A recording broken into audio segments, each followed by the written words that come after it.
Hi everyone, it's Katja here with another booktube video, and I'm in two minds about the really mild weather I'm experiencing right now in the middle of January. On the one hand, I'm glad I don't have to put the thermostat up because the energy company has sent me a bill for just under £350 and they sent that on New Year's Day. What a welcome to 2023. Anyway, cost of living crisis aside, and not much cheerier, talking about the weather makes me think about global warming and the changes that we've had. So, considering that this is so mild, it does make you think our globe is warming up, especially in the last couple of decades, which leads us onto a smooth or not so smooth transition into Disposable City. This is written by a Miami-based journalist, Mario Alejandro Ariza. Climate fact and very compelling in my mind. It is a debut book from a talented writer and looks at the effects of rising sea levels on Florida's coastal city of Miami. He streamlined extensive research and analysis from hundreds of sources about Miami's vulnerability to climate change to deliver this information intimately.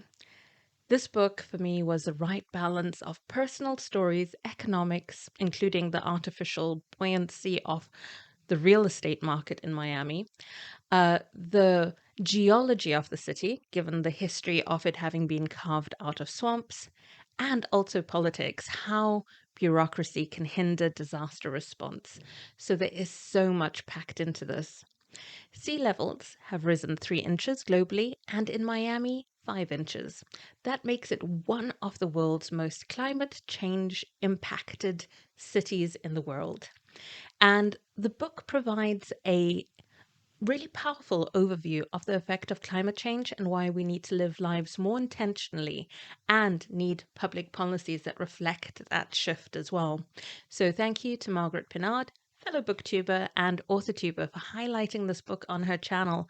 I agree with her 100%. It's a must read if you want to better understand the impact of climate change on our lives. XOXO by Axie Oh. Oh, I didn't imagine that I would enjoy it as much as I did. But if you love K-dramas and K-pop, I think you'll enjoy XOXO. Young adult novel, vivid, sometimes comical, oftentimes cinematic in the way that it's written.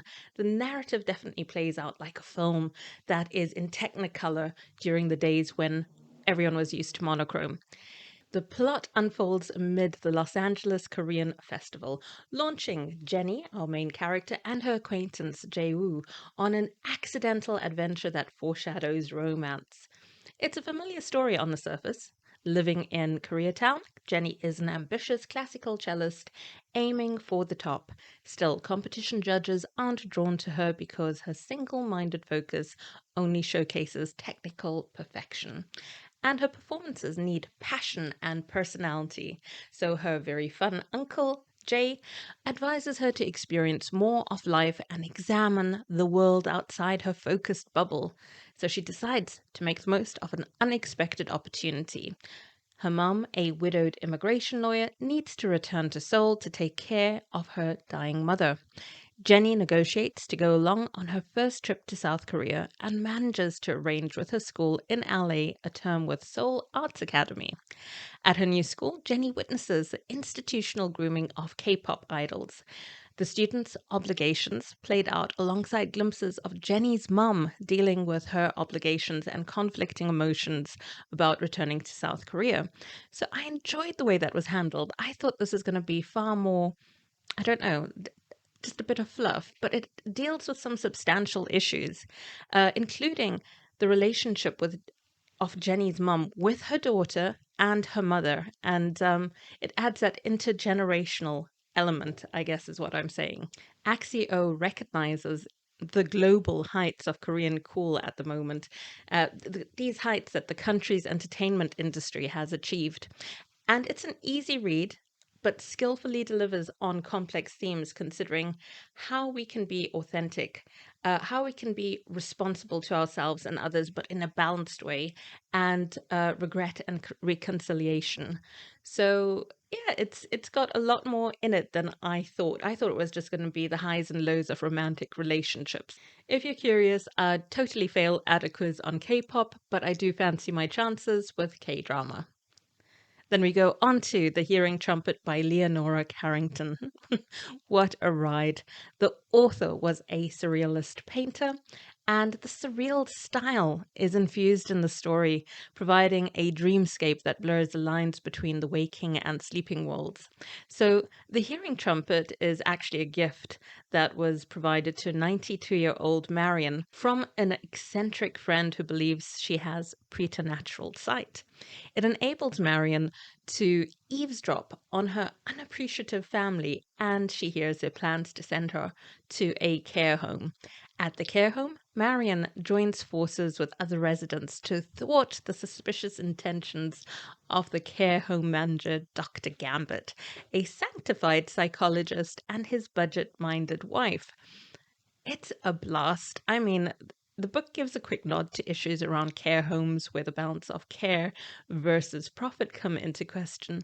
But the rest is this weird mystical quest and post-apocalyptic adventure that it concludes with old age coming out on top in some way.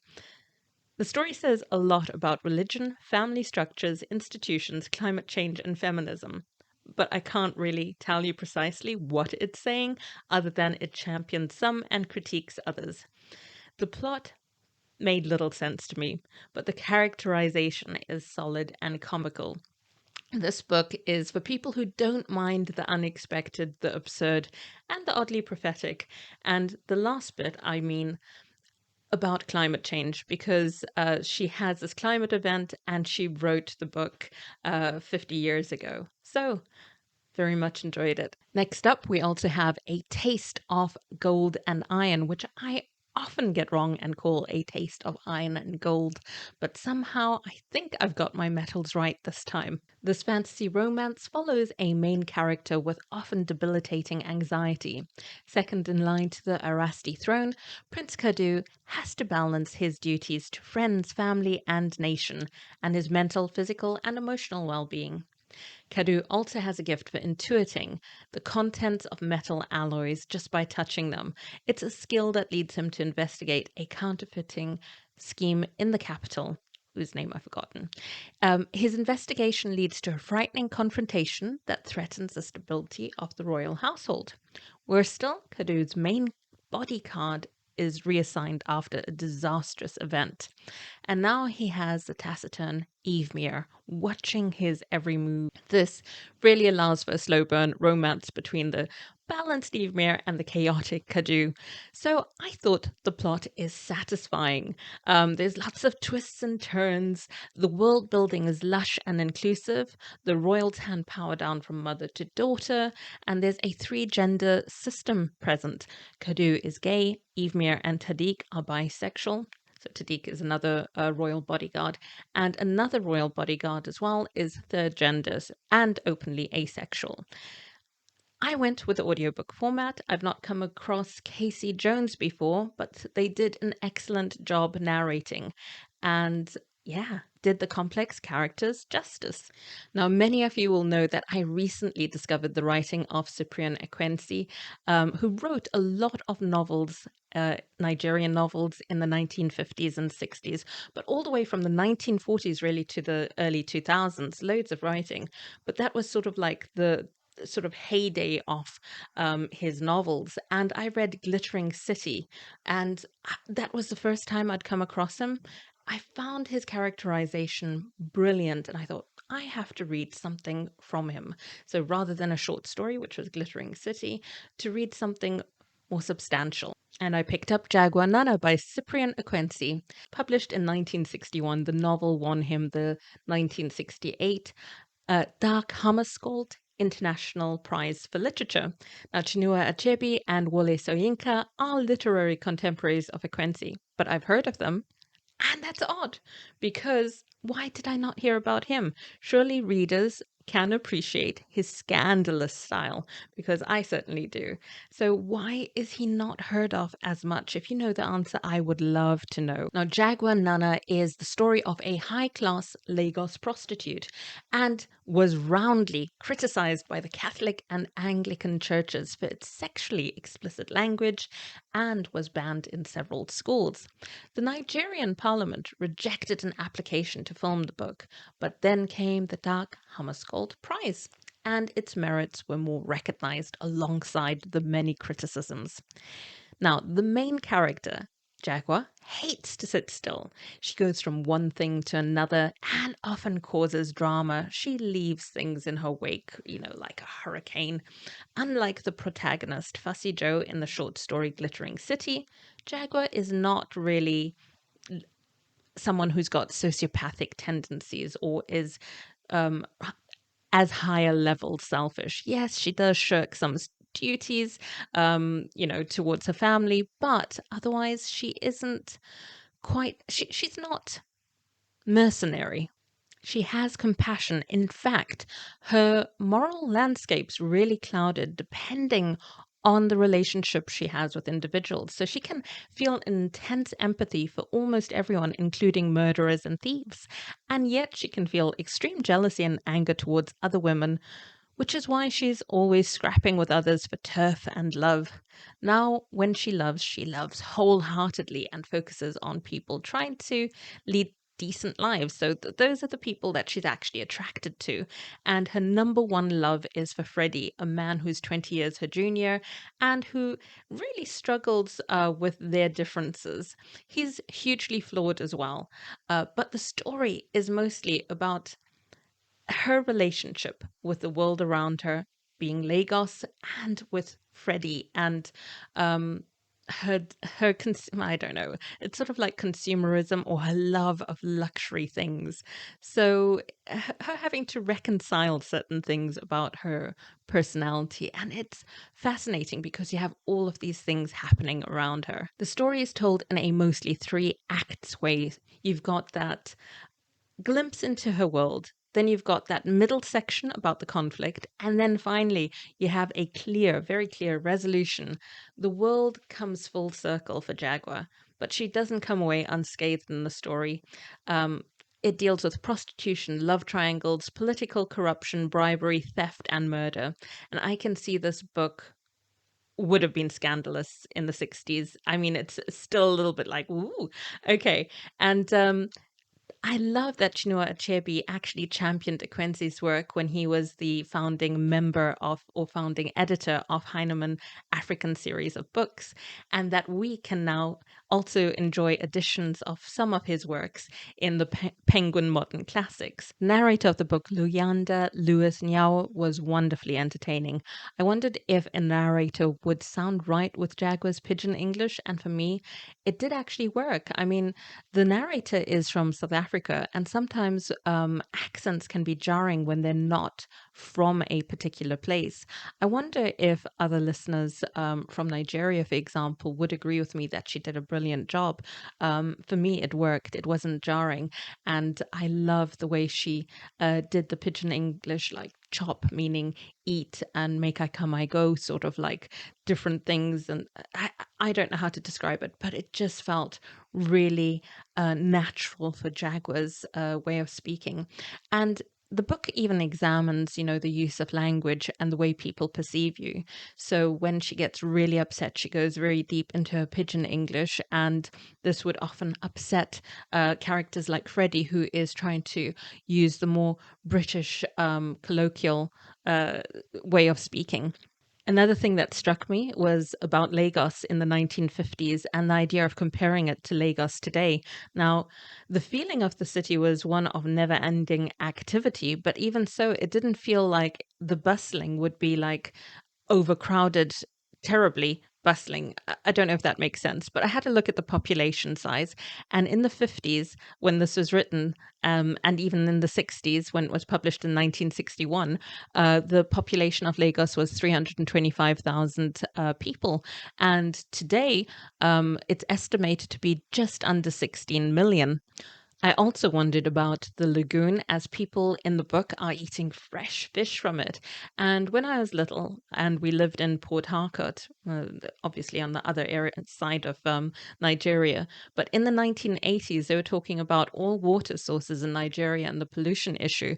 So I wondered what the situation is like now. And Lagos is known for its rapid growth in population and industrial development. The lagoon has unfortunately become a hub for industrial, agricultural, and domestic waste.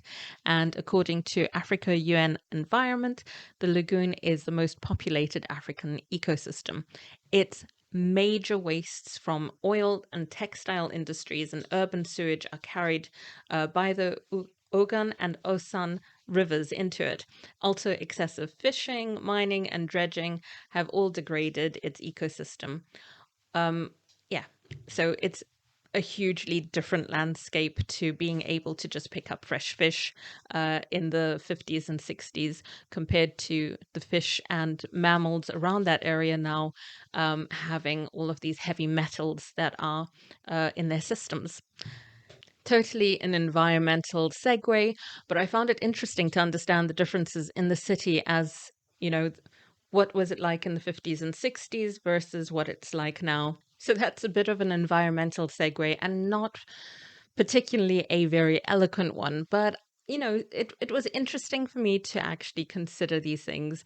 Water pollution is way too common everywhere now. In the UK, water supply companies have recently been under fire for their poor waste management.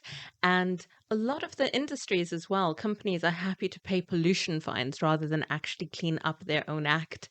So last year, it was confirmed that some of the UK's most popular spots for wild swimming are often awash with dangerous levels of bacteria from sewage spills.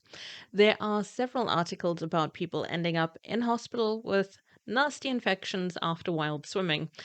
Also, don't get me started on total loss of rights in England and Wales to wild camp. At least Scotland's got that one right.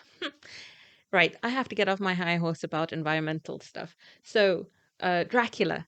Yeah, I did this as a buddy read, Dracula by Bram Stoker, buddy read with reading with Lorraine. And this is way funnier than I expected because I didn't expect it to be funny because this is the book that sparked off all the, inspiration for future vampires. But my goodness, did I find this entertaining in all the ways that I didn't expect it to be entertaining. And I'm always like, oh, I can't read horror books, blah, blah. But yes, there's some bits that were a little bit like, ooh, spooky, but it wasn't so much scary as it was insightful about time and place. As I said, I expected no comedy whatsoever, and yet it was provided because, oh my goodness, who knew that Van Helsing was convinced that women did not have the logic of men and were just sweet, emotional creatures? Therefore, Lady Mina was that exceptional being that embodied both sweetness of the feminine and the noble logic of the male. What can I say? This has aged in the most fascinating way. It is so satisfying to see how a classic can unintentionally tell you so much about sexism, the legacy of colonialism, and how we deal with mental health and more, including religious belief systems. Most of the themes I'm talking about are obvious when you read the book, but if you are wondering what I mean about colonialism, then it comes in the form of how the wealthy American is treated as the brawn rather than the brains of the book. I don't know if someone reading it would feel insulted, but in the same way that I wasn't insulted about Sweet Dumb Women lens, I found it funny bordering on cringe. I remember loving the 1992 film adaptation, but it does feel like such a long time since I've watched it. I'd like to rewatch the film now that I've read the book and see if it played to any of the outdated notions. The only part I remember from the film when I was reading the book was when our poor lawyer has to deal with the unwanted sexual advances of the three brides of Dracula. That's definitely the part that was the most horrifying in the writing in my mind, which is surprising as I thought it would be the part about the mental asylum with Renfield. Now, speaking of Renfield, I don't know if you've seen this. I've just recently seen a trailer about the upcoming comedy horror TV series with Nicolas Cage as Dracula and Nicholas Hoult in the titular role of Renfield. Now, I liked what I was seeing, and I hope that it will provide great entertainment. But, we'll have to wait and see until it's out in April. Now, in case you missed it, Brandon Sanderson has announced why his upcoming audiobooks won't be on Audible and will instead be available on other platforms. I've linked his video on my community tab, and basically, he's outlined that indie authors get about 40% from Audible sales, while other authors get about 70%, which isn't fair in anyone's mind. The other bit of news that I recently shared is my project 300 TBR tackle, in which I am trying to reduce down the number of unread owned books that I have. I recently posted on the community tab a link to a Google Doc after a couple of you asked me which books they actually are. So you can have a look at the community tab, or I will link it in the video description below, and you'll be able to see which books are on the list. And of course, today's video shows you that I have reduced down. So I'm about 295 now. Well, I am on 295. Let me know if you've read any of these books, are planning to read any of them. I'd love to hear your thoughts. Thanks so much for joining me. Take care. Bye.